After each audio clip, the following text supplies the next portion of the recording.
નમસ્કાર 24 ન્યૂઝ ગુજરાતમાં આપનું સ્વાગત છે। અમે કવરેજ કરી રહ્યા છીએ રાજ્યભરના તાજા સમાચારો। સૌથી ઝડપી અપડેટ્સ માટે જોતા રહો 24 ન્યૂઝ। પાટણના સાંતલપુરના પાળેશ્વર મહાદેવ મંદિરે 9 દિવસીય શિવપુરાણ કથાનું ભવ્ય સમાપન। પાટણ જિલ્લાના સાંતલપુર ખાતે આવેલા પાળેશ્વર મહાદેવ મંદિરમાં આયોજિત 9 દિવસીય શિવપુરાણ કથા ભક્તિભેર માહોલમાં ભવ્ય રીતે પૂર્ણ થઈ હતી। આ ધાર્મિક કાર્યક્રમમાં ગામ તેમજ આસપાસના વિસ્તારોમાંથી મોટી સંખ્યામાં ભક્તજનો રોજ હાજરી આપી ધર્મલાભ લીધો હતો।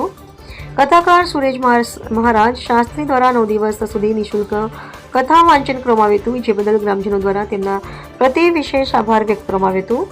અંતિમ દિવસે પૂર્ણાહુતિ પ્રસંગે વિશેષ પૂજા અર્ચના અને ધાર્મિક વિધિઓ યોજાઈ હતી। આ અવસરે ભક્તિભાવથી સમગ્ર વિસ્તાર ગુંજી ઉઠ્યો હતો। સાથે જ ભવ્ય પદયાત્રાનું આયોજન કરવામાં આવ્યું હતું, જેમાં હર હર મહાદેવના જયઘોષ સાથે મહિલાઓ, યુવાનો અને વડીલો મોટી સંખ્યામાં જોડાયા હતા।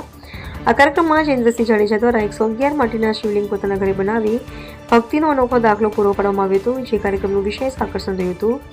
9 દિવસીય ધાર્મિક કથાના સફળ આયોજન બદલ આયોજકોને ભક્તજનો દ્વારા અભિનંદન પાઠવવામાં આવ્યા હતા। રિપોર્ટર ભગતસિંહ જાડેજા, સાંતલપુર।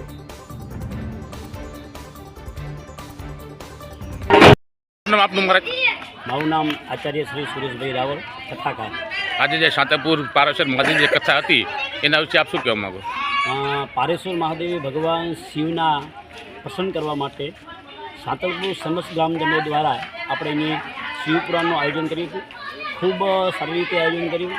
ત્યાંના પૂજારી શ્રી આપણા નિહાલગીરી બાપુને ઘણા વર્ષોથી ભાવના હતી કે અમારા અહીં પારેશ્વર મહાદેવના સાનિધ્યમાં એક શિવપુરાણની કથા થાય। તો એ શિવપુરાણની કથા એનો સંકલ્પ હતો, એ સંકલ્પ પૂર્ણ પૂરો થયો અને એમાં આખા સાંતલપુર સમસ્ત ગ્રામજનોનો ખૂબ સ્નેહ અને ભાવપૂર્વક એનો બધાએ લાભ લીધો છે અને સાથ સહકાર આપ્યો છે। બીજો મુખ્ય હેતુ હતો કે આમ કથા કરતાં જે કંઈ રકમ કે દાન અહીંયા આવે છે એ સંપૂર્ણ દાન અને રકમ મંદિરના લાભાર્થે અને બાપજીના કહ્યા મુજબ જ્યાં વાપરવાની હોય એ પ્રમાણે અહીંયા પારેશ્વર મહાદેવ સેવા સમિતિ અને સમસ્ત ગામ દ્વારા જે કંઈ રકમ એકત્ર થઈ છે એ મંદિરના લાભાર્થે સારી જગ્યાએ વાપરશે।